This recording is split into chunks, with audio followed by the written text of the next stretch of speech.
Okay, guys, good evening once again, and thank you so very much for joining the class.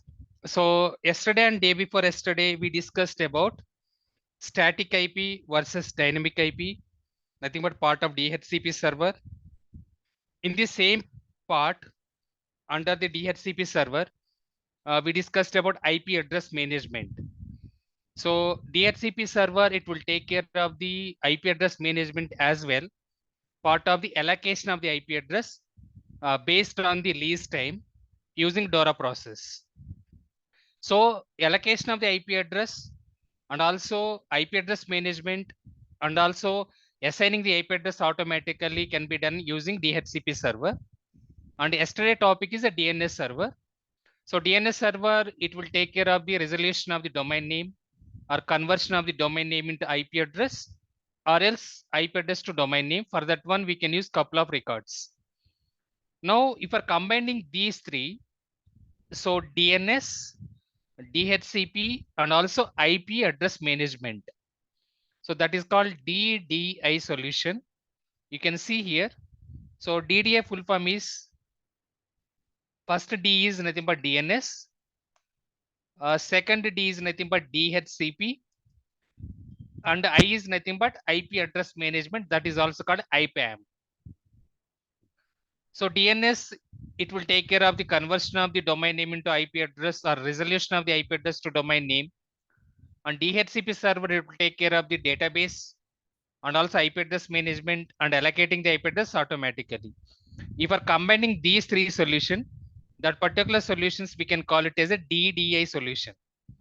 So what is this DDI? Basically, instead of purchasing the different vendors, we can make like a unified solution.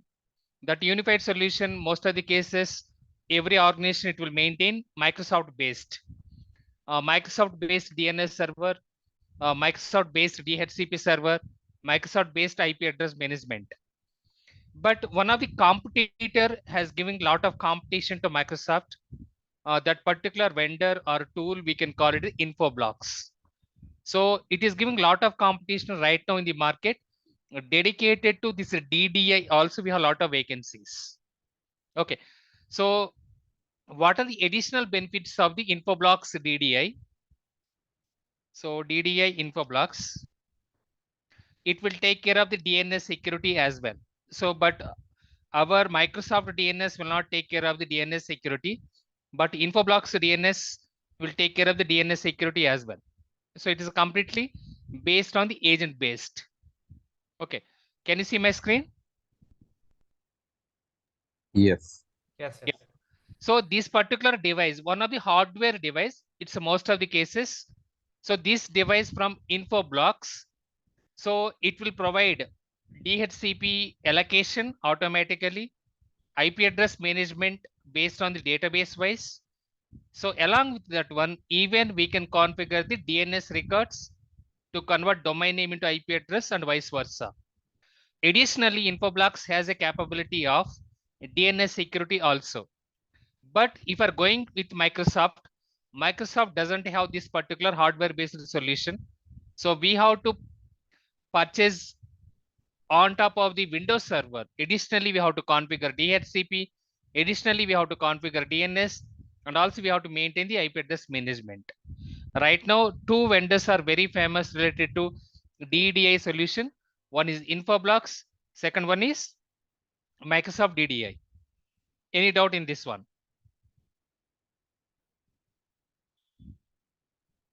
Single hardware box can be provided DHCP management or IP address management, allocating the IP address automatically, and also DNS configuration, DNS records based on the user LAN, server LAN, database LAN, or application LAN, or web server LAN. So that is called entire solution. Along with that one, it can provide dedicated to DNS security to mitigate DNS poisoning attack or DNS amplification attack or DNS spoofing category of the attacks can be done by using this DDI solution. Okay, so that is about overall DDI, DNS, DHCP, and IP address management.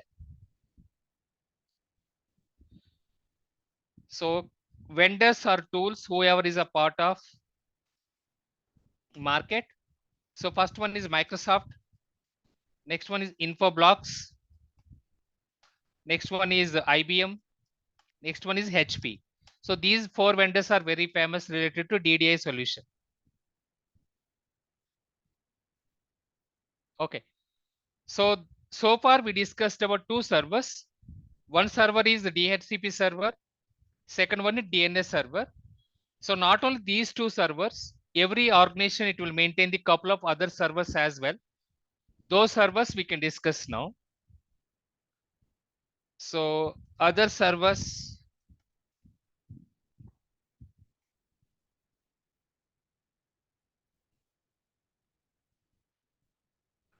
first one is Unix. So Unix is an operating system. Under that particular Unix, we have a lot of flavors basically. Okay. So this Unix is mainly into command line interface.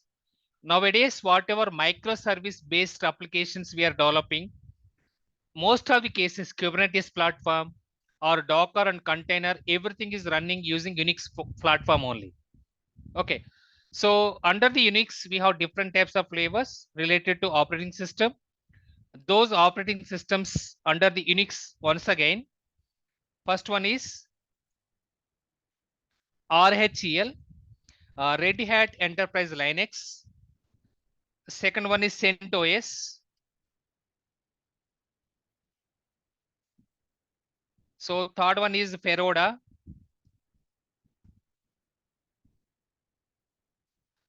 Next one is SUSE. Next one is Ubuntu.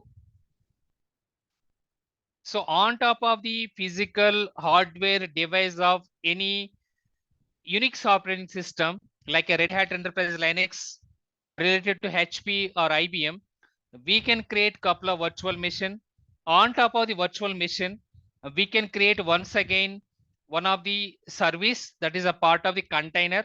Container are also part of the Unix itself.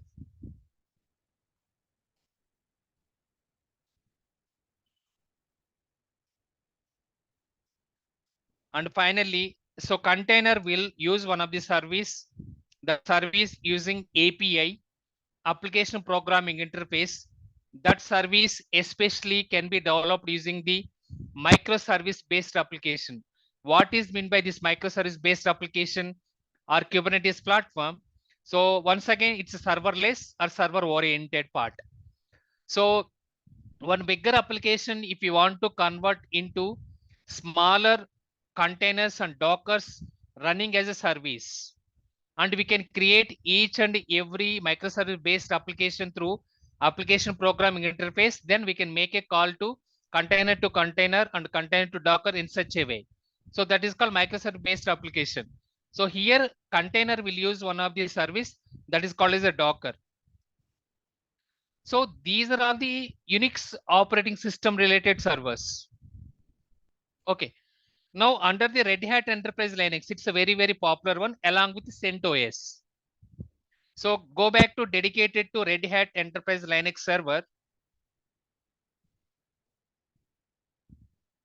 So full form is Red Hat Enterprise Linux.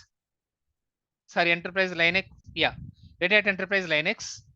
It's a server. It will provide services to other people. Those people or end users, we can call it as a clients. So there are different versions of the Red Hat Enterprise Linux. So starting from long back to till date. So those operating system versions are RHEL 1.x, RHEL 2.x, RHEL 3.x, RHEL 4.x, next one RHEL 5.x, RHEL 6.x, RHEL 7.x, RHEL 8.x, and latest one is RHEL 9.x, and 10.x is already in development state.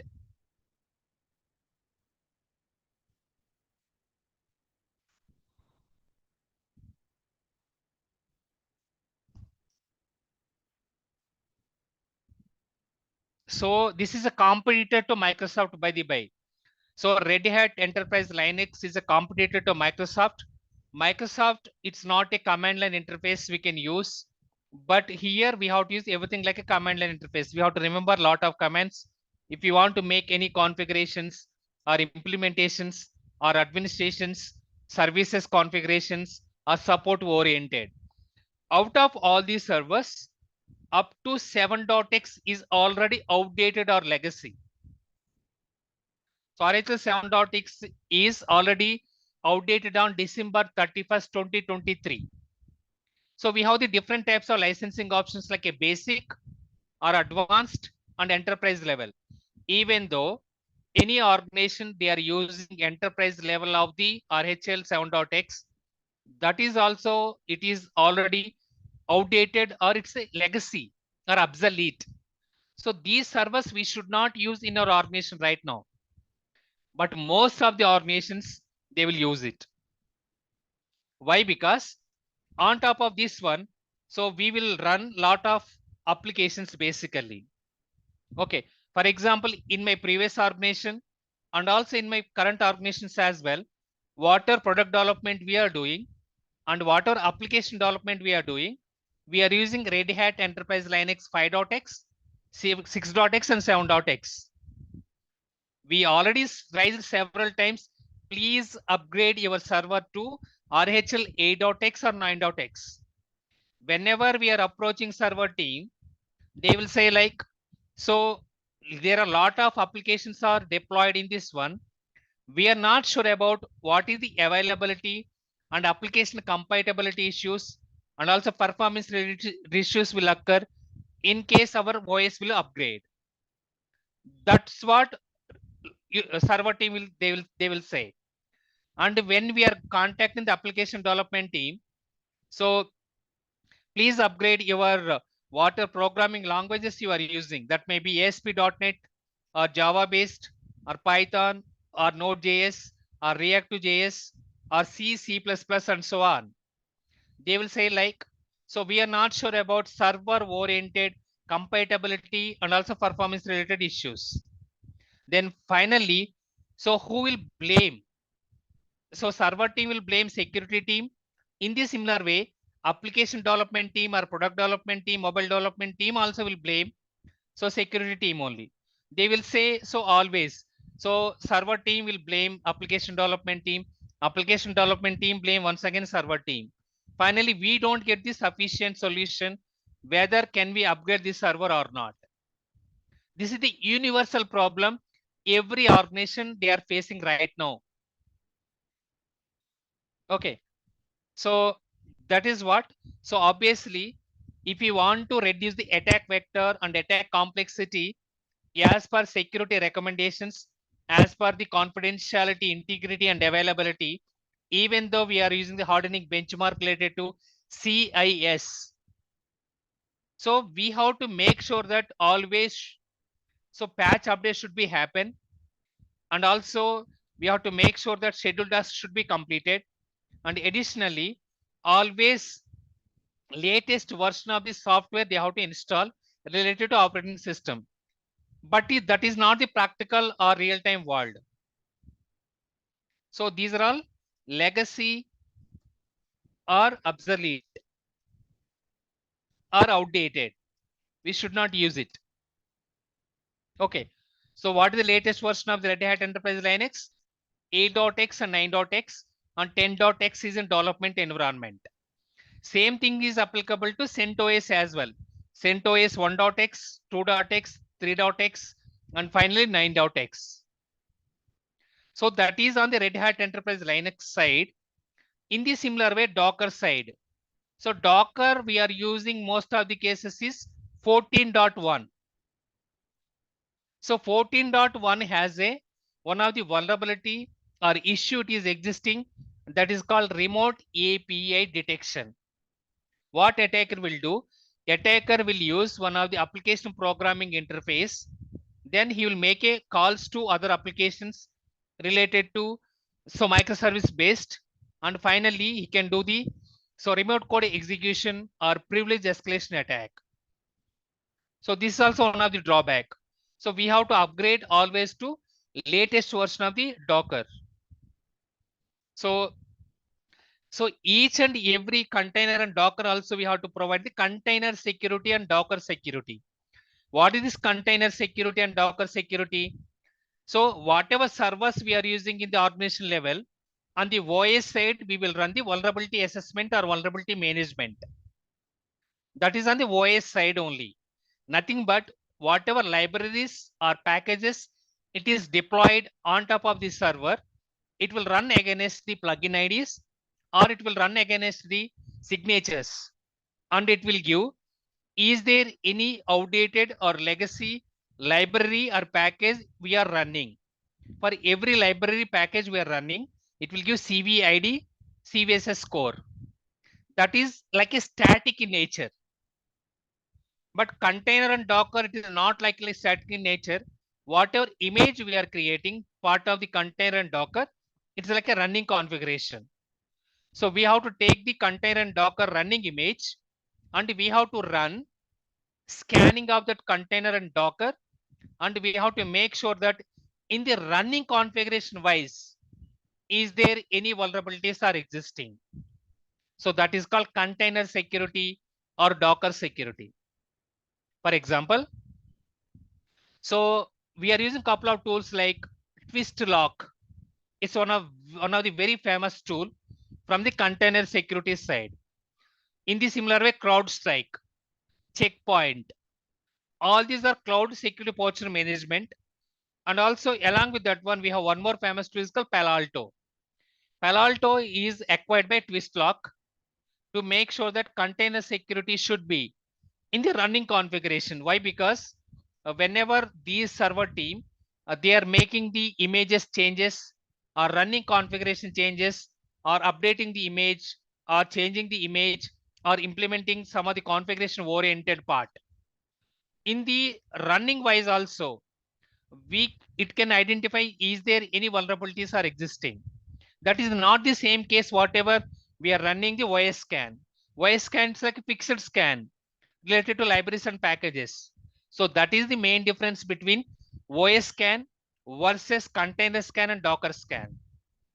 Container and Docker scans mainly running oriented, so configuration related scans, and OS scan it's related to vulnerability assessment and vulnerability management. Okay, so that is little bit tricky, but we can discuss more on deep analysis part of the vulnerability assessment and vulnerability management. So here, if it is OS side, we will do vulnerability management, that is called VM, or vulnerability assessment. So in the similar way, for container security side, we have to implement CAS benchmark along with that one. So whatever image they are running, part of the running configuration, we have to run the scans. Okay, so that is on the Docker and container both. So that is called container security and Docker security. Okay, so this is applicable to dedicated to Unix operating system only. Okay, so before going to this particular thing, I'm not sure how many people understand about this one. What is meant by physical server? What is meant by virtual machine? What is meant by Docker and container part here? So take example of this server.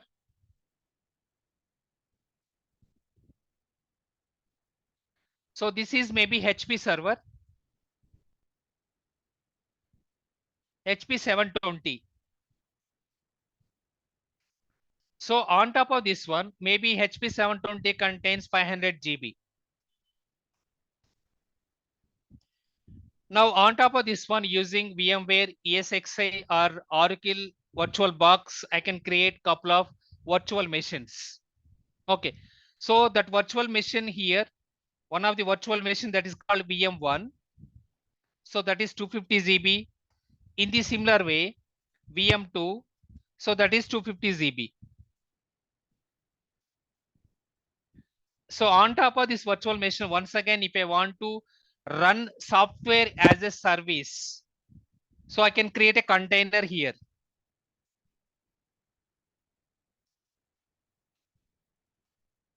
So that container may be how many 250 GB. I want to create 5 containers now. So 250 by 5, 50 GB. Each container contains the 50 GB now. Container 150 GB, container 250 GB, container 350 GB, container 450 GB, container 550 GB. On top of that container, I will run Docker as a service now. So now the on top of the Docker, so we can go and we can make and we can deploy our microservices. What is micro? So micro is nothing but small. One bigger application can be divided into smaller application. So example, take Facebook itself or YouTube or Instagram. So it maybe they are using PHP or Python or Java based applications. So one of the module contains React to JS related to login page. One of the module contains the notification page. One of the module contains uploading of the our video and audio. One of the module contains the making a video call. One of the module contains making a normal call. So this is the way that bigger application can be converted into smaller application and using service oriented and also along with that API calls. So this is the way how the microservice oriented application can be work. What the importance of this one? In case that application is completely going down, maybe entire application will not go down. Only specific to one domain only will go down. Maybe that may be audio call or maybe video call or uploading photos or uploading videos or maybe so getting the notification and so on. So that's why this is the advantage of the microservice based application using Kubernetes server oriented and serverless oriented application side. Okay. So that is basically DevOps concept. I give a little bit introduction about what is meant by this one. So this is not required for us. What is required for us? Mainly on the OS side, we can do the vulnerability assessment and vulnerability management scans. On the container side, we can do the content scanning part along with the CS hardening benchmark. For that one, we have to use the couple of tools like Palo Alto or CrowdStrike or Checkpoint or maybe so CSPM related tools. So these things, it will give the running related configurations basically. Yeah, someone is asking question. Can you explain this container and the Docker definitions? Yeah, container is basically on top of the virtual machine. We can make a space and we can create one of the that is one type of subtype of virtual machine that is called container. So Docker is like a service. It will run on top of the container using API calls. Okay, but one thing is when we are using virtual machine, what is the difference between when we are using virtual and a Yeah, container? yeah. What is the main difference between here? So now everyone is migrating to the cloud environment. So we will not use anymore now. So physical server concept. In example, Amazon Web Service side, we have one of the option called is AWS Lambda. So it's a serverless oriented configuration. We no need to install any OS packages or libraries and so on. Directly we can create a container. On top of the container we can run service as a Docker. For those places these use cases can be used. So rest will be the same, right? We don't need to install any other things apart from what we wanted, software. Exactly, that's correct. Everything like a software. So from the container perspective view and the normal VM perspective view, do we have any segregation kind of tools in the at the tool level? Can we, this is a container and this is a VM? Can we do any segregation, such kind of things in the tool level itself, sir? Yes, we can do that one. That's what I said. On the OS side, we can say like OS and physical server side, we have Nessus and also Qualys and Rapid7 and also Nexpose. If you are going for the cloud based, then we have AWS Inspector, in the similar Azure scanner. So that is on the OS side. Okay. S- Sir, So like from our perspective view, like we need to give the host name and IP address of the particular server, which device needs to be scanned, and I mean, in the tool will give these details like IP and host name. This is what this is the device. Uh, that only we can define, or do we need to define something else in the tool for detection and all? Because yeah, I mean, in general scenario, so how we have a vulnerability team like Serat's team in IBM, we call it as. So what they'll do is what they'll do like uh, on all the servers, like for we have a unique set of servers, we have around 5,000 servers are there na. So like they'll run a scan on the particular server, and they'll share the Excel sheets to us. So this is what the vulnerability, this is what the remedy, this is what the vulnerability. So we need to remediate it. So generally for Linux servers, what we will do now, we will do it patching. So most of the vulnerabilities will be remediated. But from this network point of view, like we need to in the tool itself, we need to segregation like this is what container, and this is what the VM, and this is what the physical machine. Do we need to give that segregation or not? That's what my question, sir. yeah, coming back to Sudhir, your question is a valid one. So virtual machine and physical server, it is almost equal only. So we will go and we'll create either host name or IP address as a selection of the target. And we will run against that selection of the target either host name or else IP address along with the credential based authentication mechanism. So like if it is Windows, admin username and password. If it is Linux or Unix, we can give the root username and password. So then it will run against all those libraries and packages, whatever it is installed part of the OS using the signature based, or else we can call it as a Qualys ID, or we can call it plugin ID. And it can see, is there any outdated version, or is there any legacy version? Is there any so obsolete third party softwares we are using, part of the OS and virtual machine side and physical server side. If we are going to the container and Docker, a container and Docker, it's like a CI/CD pipeline. It's a continuous development and continuous integrate on the infrastructure side. So they will continuously make the images changes and configuration changes. Any configuration related vulnerabilities also existing part of the container and Docker. We have to take that image URL link or image. We can ask the server team, just you can take that image and you can run that image and you can see, is there any running configuration related vulnerabilities are existing.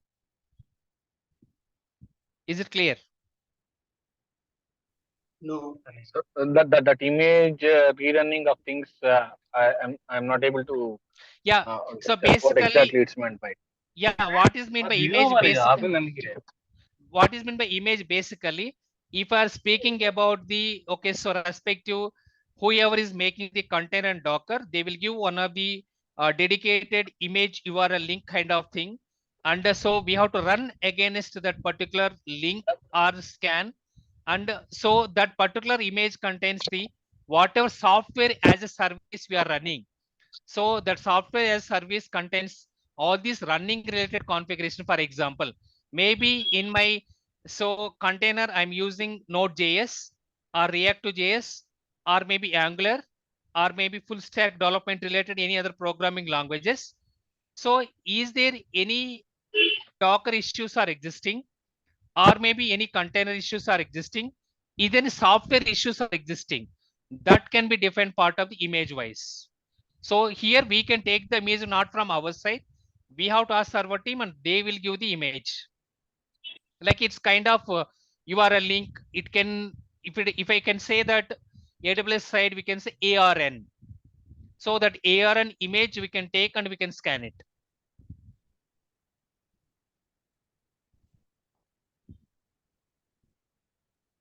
So is it like in virtual machine we take the image of that particular Virtual, server? no. Virtual machine and physical server both are same as it is.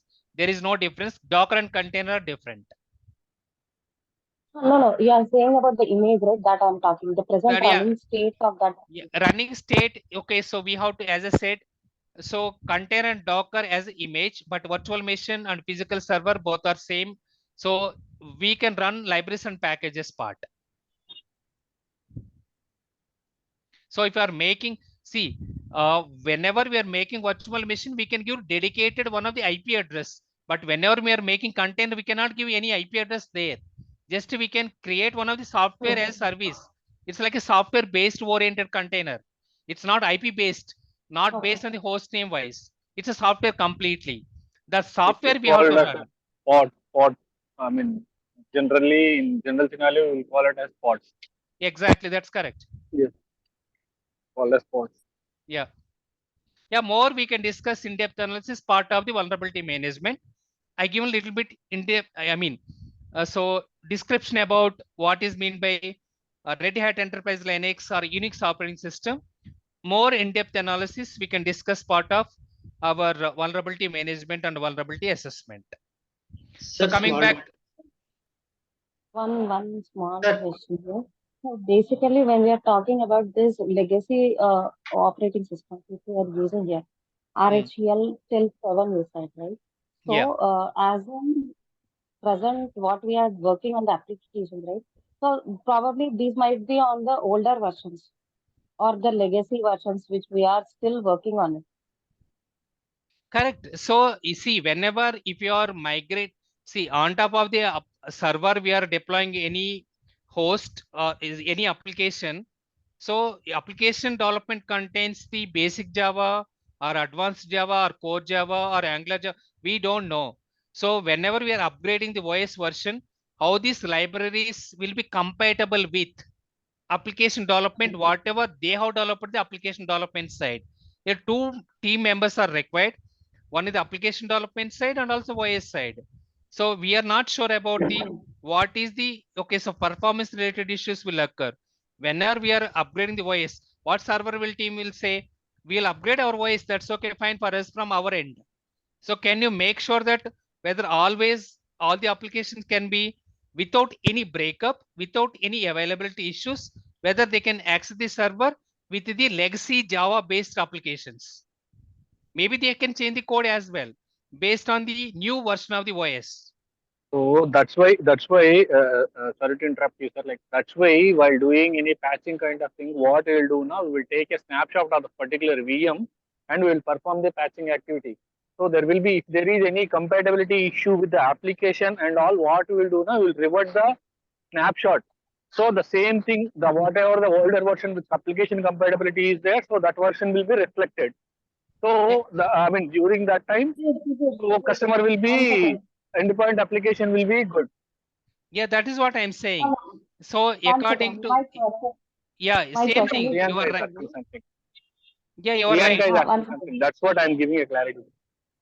I got what the patch management and the other things, but the thing is, so if at all we are using the older versions, whatever the security, because these are more vulnerable, right? Yeah, so that is correct. What? Exactly. I will agree with you, Priyanka, in this one. So here business risk is there and we have to raise a risk in the risk register. So so on That's so what my server. next point will be, sir. Like yes, sir. That's what my point will be. We have a risk register that should be placed, so that Exactly. risk will be accepted by the customer during the Exactly. Hmm. monthly service call. MSR call will be scheduled with the customer. In that call, we need to present this is what the issue was. So these many servers are vulnerable. These are in the very low older version of the server due to this application compatibility. If customer should be agreed for that risk, then only we will continue.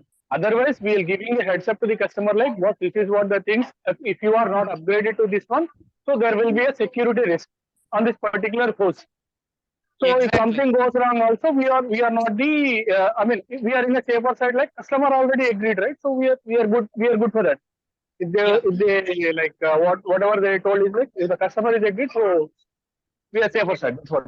Yeah, so it depends on the whether you are working for the consulting and service based company and you are supporting the customer. Maybe Sudhir working for the customer oriented part, but I am working in the product based company. So here I have to take care of the our product development side. So as a risk assessment and risk analyst guy, what I have to make sure that whatever our internal business stakeholders are there related to product development, I can make sure that. So on top of the respective Red Hat Enterprise Linux or Windows servers, whatever it may be, I can create one of the risk register, that particular risk when they're trying to going to fix it. And also I can define what is the likelihood and what is the impact. For example, that particular server is got compromised by the attacker. So what is the financial value is going to impact? What is the reputation of the company is going to damage? Along with that one, we can discuss with this particular risk register. Couple of tools are there. For example, we have Atlassian. It's one of the very famous tool. And also we have AHA, and also we have Gen GRC. All these are risk register tools. From security point of what we have to do. So we should discuss with the respective application development team and also respective service team, and we can create a risk for that particular issue, and we can make sure that when they are going to fix it, continuously we have to chase these two teams till the issue is going to fix out. Till that time, based on the criticality of the respective risk, so whether we are going to fix within the 1 month or quarterly based or half yearly based or annual based, we have to follow regularly with all these teams. That is the way. So once again, under the risk assessment side, we have 4 options are there. So risk can be accepted by the, for example, if you are working for the customer side. So otherwise, if you are working for product based company, other stakeholders can be accepted that particular risk. In case they will accept the risk when they are going to mitigate the risk, whether is it possible to transfer that risk to some third party? Is there sufficient controls are existing part of the risk whatever we identified as a compensative controls or defensive controls or mandatory access controls? According to that one, we can go and we can do the risk assessment and risk analysis. Finally, we can make sure that, so as I said, Sudhir may be working for the consulting and service based company. That is the reason he's bringing topic related to customer. I am working for a product based company. So I will always coordinate with our internal stakeholders. So this is the way how we can make sure that, so whether they will accept or they will mitigate or they will transfer or already existing compensative controls are there. According to that one, what is the risk they are going to mitigate and how much time it will take it. According to that one, we can update our risk register. Is it clear? Yeah, thank you. Yeah, I given here 2 scenarios. One is a product development company. Second one, I given consulting and service based companies. Product development companies like Honeywell, Robert Bosch, Google, Motorola, Nokia. So Nvidia, all these are product development companies. And consulting companies may be TCS or Infosys or Wipro or Cognizant. As a security person, we can make sure that if are working for the customer, from customer side they have to take the accountability and responsibility and they have to accept the risk. If it is our product based company, as I mentioned couple of the product based companies, our internal stakeholder has to accept that risk. So it will vary from scenario to scenario. That's what I want to say. Okay, okay. Clear? Yes, sir. I'm also supposed to know, like, in server side, in the support side, how it will be, but in a product side, I am also not aware. Thanks for giving good explanation. Yeah, Good because explanation. I do have Thank you. experience on both. I worked on the consulting and service based companies like a TCS and Cognizant. In the similar way, I worked in Motorola and Ericsson and also a couple of other companies as well. I have both experience. So that is the reason I'm able to convince in both ways. Clear? I was supposed to work on only on the product, not on the product base. I'll be on consultant basis only. I worked. That's what I know. That thing only. Yeah, yes. Yes, But sir. you got some idea, right? So how? Yes, sir. Exactly. Yes, yes. How the scenario varies from our comparison to our server side to our security level, how we need to think the analyzation and how it's gonna be processing. So there is, I got some idea on that particular. Thank you. Yeah. Yeah, good topic, guys. Really appreciate whatever I did, and in the past, I'm able to recollect everything right now. Yeah, that is about overall on the one of the server, that is Unix operating system side. Let's move to some other server. It's a Microsoft. Sir, Yeah, please. sir, on the physical server, as you said, the HP, let the company is a HP. Hmm. On that physical server, we're installing the operating system Linux or RHEL. So Okay. you are all talking about the thing. Sorry, Old your voice is legacy chopping, guys. operating system. Ravi, your voice is chopping. Yes, we are unable to hear you exactly what you are speaking. Because it was chopping. Uh, I'll repeat again. On the physical server, we are installing a Linux RHEL. Okay. On this operating system RHEL, is there any risk?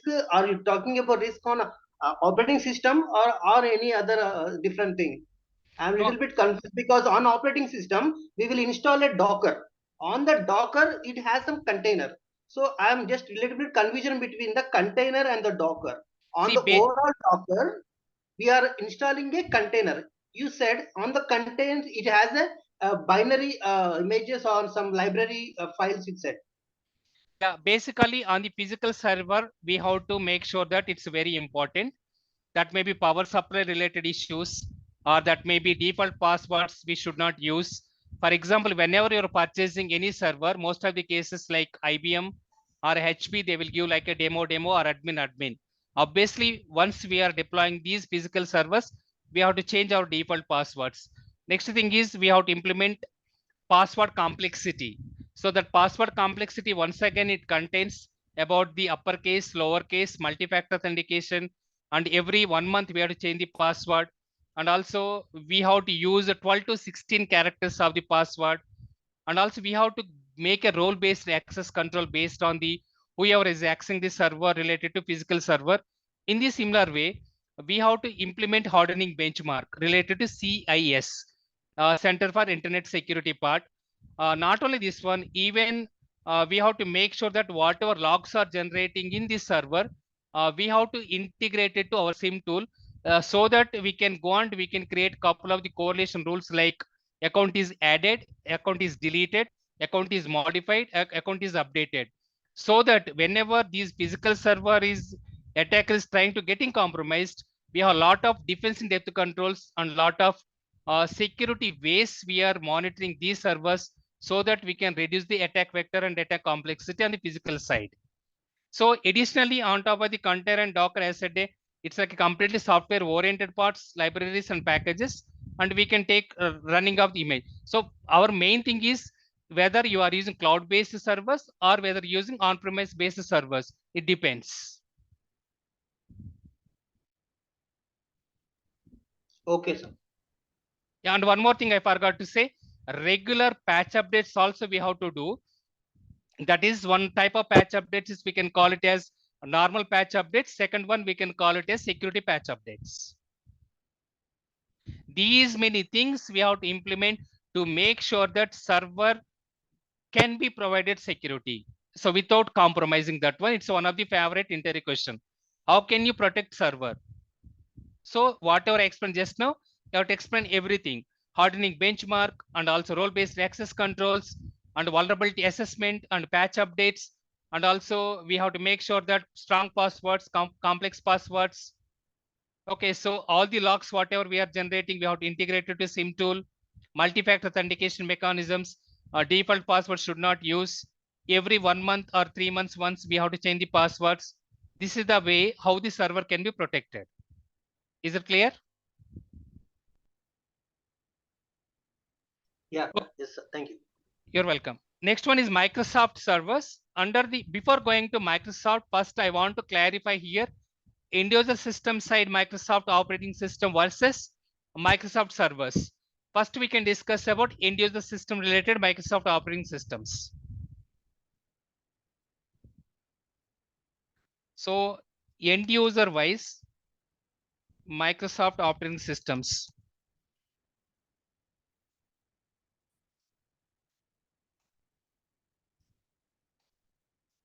So under this one, we have So initially when the computer is invented, we have Microsoft Vista, Microsoft XP. So in this similar way, Microsoft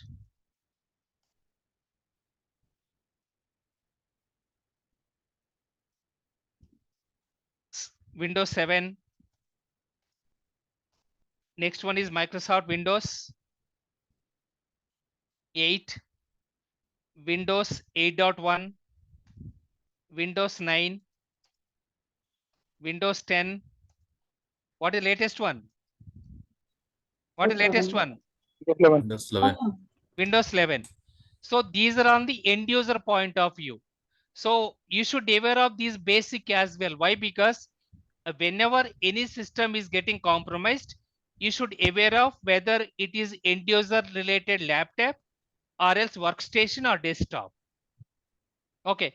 So why we should know about whether it is the end user related desktop or else laptop or else maybe desktop. So whenever we are doing the risk assessment and business impact analysis on the end user side is different versus whenever we are doing the business impact analysis and risk assessment for the server side is different. Because server can be accessed by multiple people, availability has a more concern. But end user system can be only one person is going to impact. So that is the reason whenever we are getting any instant notification as alert in the EDR tool or firewall or proxy or web application firewall or network IDS, network IPS or DLP or maybe SIM tool.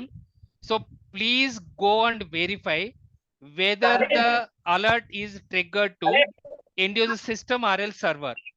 That is the first identification you have to do. Okay.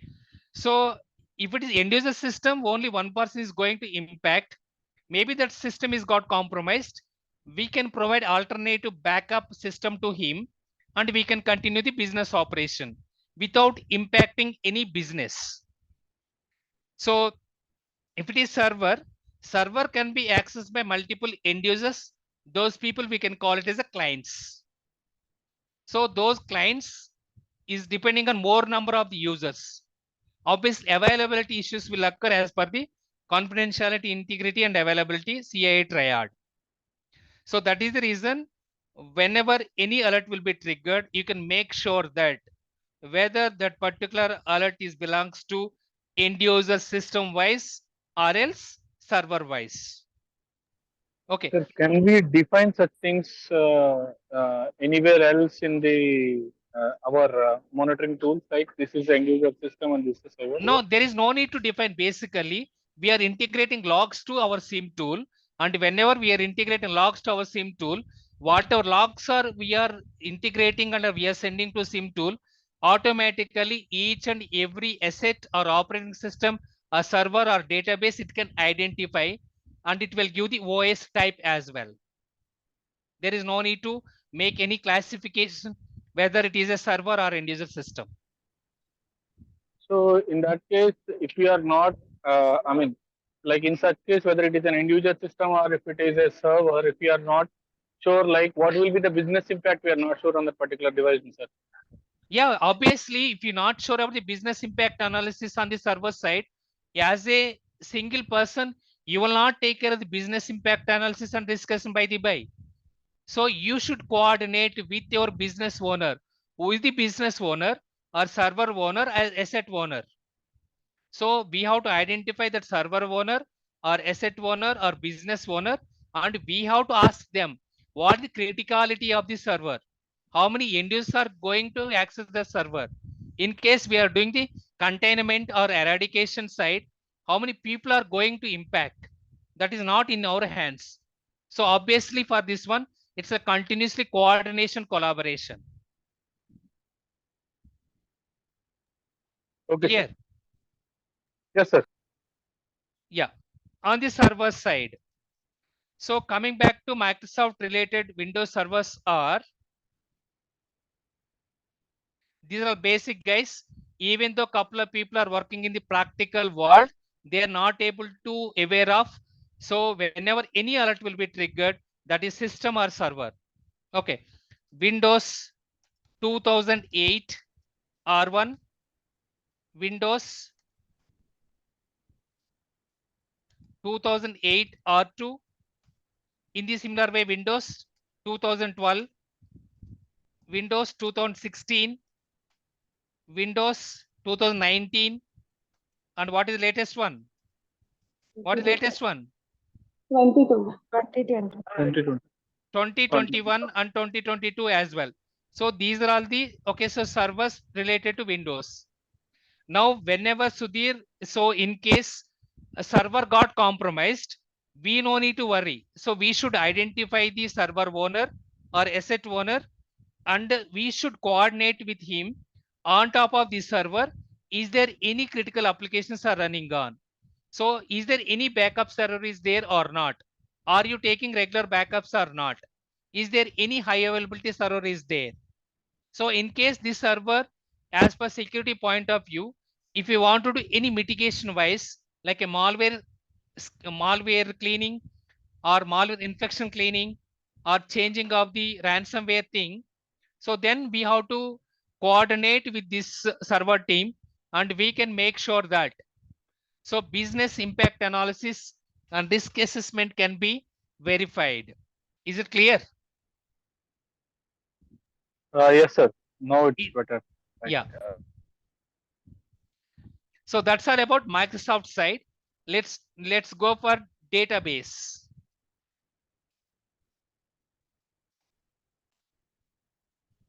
Give me 1 second.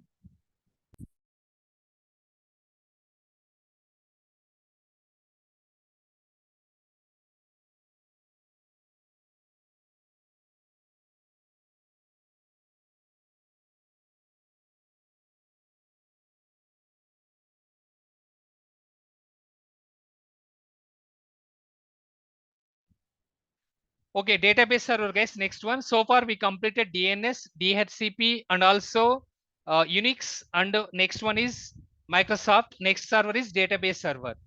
So database server, it will maintain the all the data, part of the collection of the information. So for this one, we can use couple of queries as well. It depends. So what is the first importance of the database server? It will maintain all the data of the organization. Okay. Now coming back to here, couple of very famous database servers are SQL, structured query language. It's like a open source. Next one is MS SQL. It's a license based from Microsoft. It's not a free of cost. Next one is Postgres SQL. It is very popular in the on-premise deployments and also cloud deployments. So it is one of the famous database, along with MongoDB dedicated to cloud. In the similar way, GridGain.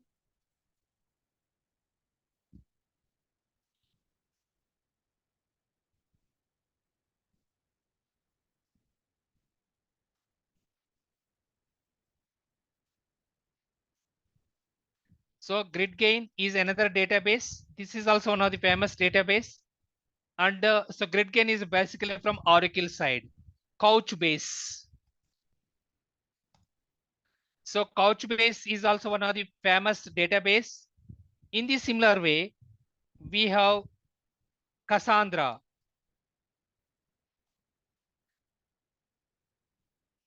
In the cloud, once again, this one also. So these are all the very famous. Okay, so databases, most of the cases, there are so many other databases also, but most of the deployments. So on the application development side, on the product development side, mobile development side, if you want to make any database configuration using structured query language based on the queries point of view, most of the organizations, they can use these databases only. So SQL or MySQL, PostgreSQL database or MongoDB or GridGain from Oracle. In the similar, once again, on GridGain, we have 11G, 12G, and 13G, and so on. Couchbase and Cassandra. So these are all the very famous databases are there to configure the database. On the database side, I want to give a couple of things, additional security point of view as well. Whenever any end user is accessing database, we have to define the role based access control, whether is the authorized person to access the database or not. Okay. A second thing is, even we have to make sure that database should be hardened. So CIS or Department of Defense Stick compliances, they provide a couple of hardening benchmark. Those compliances also we have to implement to make sure that our database should be okay, so safe and secure. And additionally, it's better to use mutual authentication mechanism using SSL over TLS whenever any end user or maybe whenever authorized person to access the database, in between database backend server to the prospective end user, mutual authentication and negotiations and keys exchange, it will happen or not. Those things we can keep. And also whatever logs are generating, those logs we have to integrate once again to our SIM tool. And we can make sure that when any database admin guy is creating any user account or admin account or service account, or else is deleting the user or is updating the user or is modifying the user, we have to make sure that that alert will be triggered. That may be malicious activity or non-malicious activity. We have to monitor 24/7. So if you don't do all these things, we have seen already just 1 month back our so what is that corona patient related data, that is called PII data, especially India. So Indian related, okay, so government sector side, part of the what is that Central Medical Research Institute. Okay, so they have maintained all the corona patient informations, their mobile number, biometric, and also first name and last name, what is the vaccination they have done, first vaccination or second dose, and so on. All those data, it is got compromised from the attacker, and the attacker, what he has done, for 80,000 USD dollars, he put in the dark webs or dark reading website. Approximate in India itself, how many crores of the people data is got compromised? 88 crores people data is got compromised. Do you know this one? Not sure, sir. Yes, sir. Yeah. So this is what, that is the reason we have to make sure that database should be safe and secure. It's very important. Not only that one, HCL databases got compromised in 2021 at the time of the pandemic and corona. Water projects HCL company is working on, all those projects is completely exposed to the public. Example, SKF is one of the client from HCL side. Morgan Stanley, one of the client from HCL side. All those clients data also got exposed. Immediately, all those clients, what they have done, they have withdrawn their projects. Not only that one, I will give two more examples. In 2023, around April or May month time period, AIMS, so hospitals are got compromised. In India itself, part of the New Delhi. Same month, once again, our what is that hospital name? Sharjapur something, one of the another hospital databases got compromised. But what Indian government said that, so National Investigation Agency and one more, so SOC team, that is called Computer Emergency Response Team, they said like our database is not compromised. Actual database really got compromised, but they given news to our communication channel to entire India stating that our database did not get compromised. Okay, so even though they did mistake, but they are they are not showing that mistake to other people, but actually that AIMS related hospitals in the similar way, so another hospital also got compromised on all the patient data, and whoever is studying doctors, all those data got compromised related to GDPR complaints related to once again PII data. So that's why database server is very, very important part in our organization point of view. Okay. And Okay, once, yeah, please. so basically, we talked about Windows Server and from end user and a server side. But what about Linux one? Because we use Ubuntu desktops, right? Yeah, so that is also same thing. Ubuntu desktop side also same thing. 1.x, 2.x, 3.x, 4.x. In such a way, versions will be there, especially on the Mac. So very rare cases we'll use Ubuntu based desktops. Why? Because everything like a command line interface. It is not user friendly. Okay, okay. Because as in you have differentiated Windows, right? So that is what I was asking. Yeah, same thing, same as the versions are same as it is. So database is one of the important thing, guys. So we should not compromise our database. Okay. Actually, I should not disclose this one to you guys. When I'm working in my ex company, my database has got compromised. All the police department related to Singapore, Hong Kong, UK, home, in the similar way, US Navy, US Army, all those database related PII data is got compromised, and my company paid lot of money to all these customers because we don't have the sufficient controls. Thereafter, I went and I joined and we implement lot of security controls dedicated to database side. Okay. So this is also one of the very, very important thing every organization has to maintain, and every organization has to take care of the security point of view. So that's all for today. Actually, I thought complete other servers as well. That's okay. But you asked a lot of questions. I really appreciate. And tomorrow we can discuss about, can I take tomorrow class 7:30 to 8:30 morning? Sir, morning. Sandeep, please excuse me, and so you can listen the class whenever you are free. Why? Because day after tomorrow I'm going to Tirupati. Maybe 1 or 2 days I have to put leave, and once again syllabus will be lag. Fine, sir. Okay. Okay, sir. Then we'll find we are good to go at 7:30. Yeah. So tomorrow I will take two classes. One is morning 7:30 to 8:30. In the evening, once again 7 to 8 p.m. Okay, sir. Yeah. Okay. Is it clear? Okay, sir. Yeah, I will complete servers tomorrow morning class. In the tomorrow evening class, we will discuss about couple of network comments we will use regularly to do the investigation part. So that is the agenda for tomorrow class. So what all the servers are pending? Active Directory, domain controller, and the SMTP server, and application server, file server. So these 5 servers are pending in the tomorrow morning class. So tomorrow morning class, I will complete these 5. In the evening class, we will discuss about networking comments. We can use it for regular instant investigations and forensic analysis wise. Any questions do you have for today class? Uh, Arti, you said about this access controls, right? Yeah. So, so basically, what we implement, I mean, like, and we talk about we do have different access controls. Like, what is about this discretionary access control?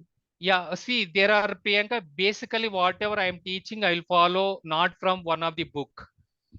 So I will follow one of the book name is called CISSP. So whatever cyber security training I'm giving, completely CISSP basically. So the CISSP, if are certified, you can be expert in any security field. So as per CISSP, so we have the different types of compensate. Not only one book, basically, I'm following a lot of books like Cisco oriented books and IBM, HP.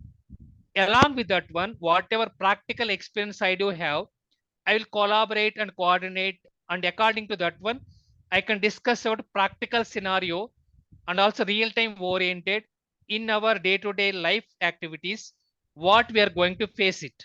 So this is the way how I design the course basically. Is it clear? Okay. Now coming Okay. back here, as per CISSP, there are lot of access controls on the uh, access point of view. One is compensative. So when I say compensative, IDS and IPS will fall under the compensative. Discretionary, for example, we have tools like antivirus and EDR. So that is like a discretionary. And we have once again rule-based access control. According to the rule or policies and segregation of the duties, we have to define the rule-based access control. And also we have mandatory access control, that is called MAC, not media access control.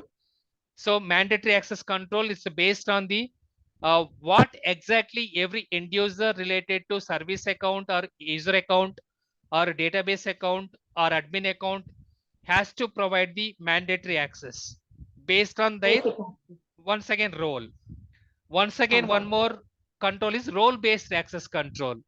What is their day-to-day regular activities?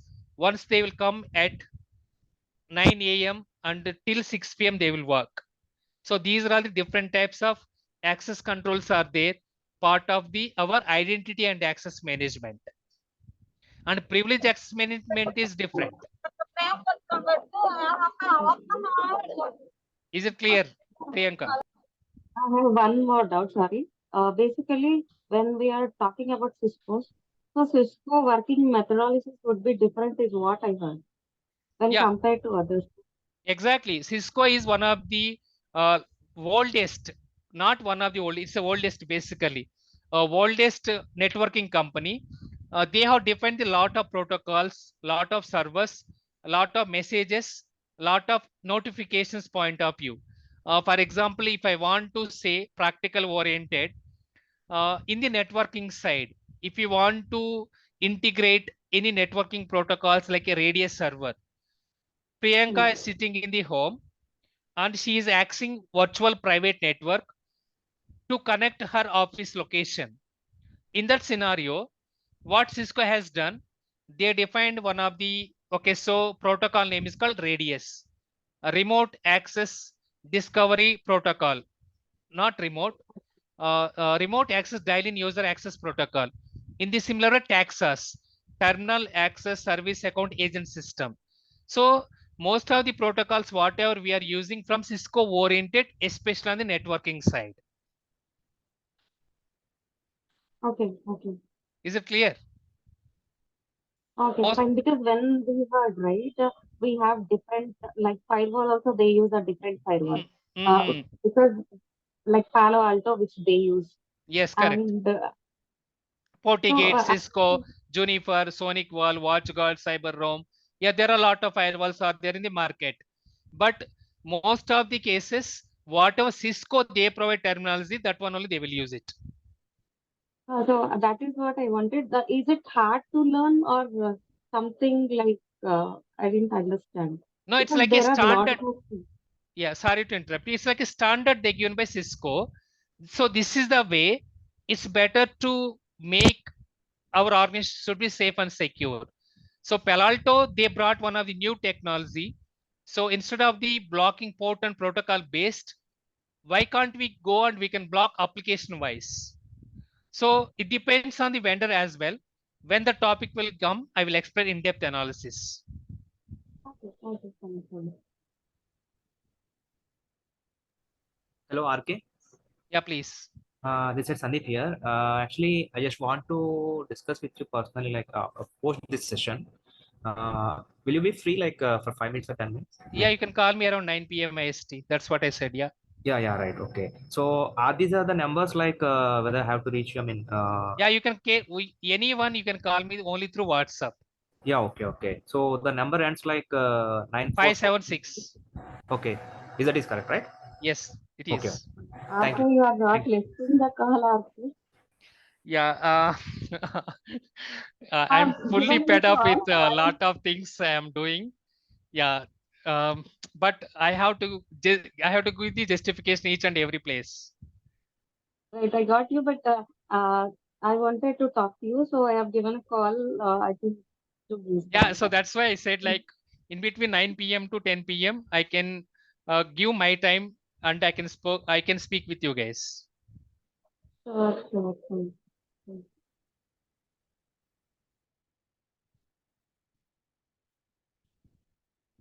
Okay, guys, then see you tomorrow, 7:30 a.m. IST, and that is morning.